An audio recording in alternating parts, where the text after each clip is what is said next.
தீக்காயம் அப்படின்றது வந்துட்டு எப்பயாவது நடக்கிறது தான். ஆனால் அதோட வலி வந்து ரொம்ப பெருசாக இருக்கும்.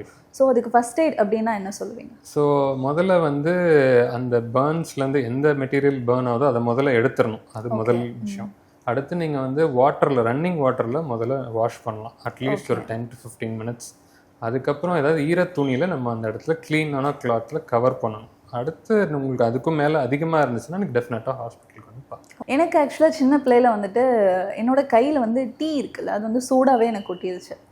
ஸோ அப்போனா நான் ஷொட்டர் போட்டிருந்தேன். ஸோ ஷொட்டர் ரிமூவ் பண்ணும்போது என்னோடய ஸ்கின் வந்து பீல் ஆகி வந்துடுச்சு. ஸோ அந்த மாதிரியான சுச்சுவேஷனில் வந்து எப்படி பண்ணணும்? நம்ம வந்து அதில் வந்து முதல்ல தண்ணி காமிச்சிட்டு அதுக்கப்புறமா எடுத்தால் இந்த மாதிரி வரதுக்கு லெஸ் சான்சஸ். பட் ஸ்டில் அந்த பர்னிங் கிளாத்தை எப்படியும் எடுத்து தான் ஆகணும். ஸோ எடுத்துட்டு நம்ம தண்ணியில் காமிச்சிட்டு நம்ம அதுக்கப்புறமா க்ளீன் கிளாத் வச்சு கவர் பண்ணிவிட்டு அதுக்கப்புறம் ஹாஸ்பிட்டல்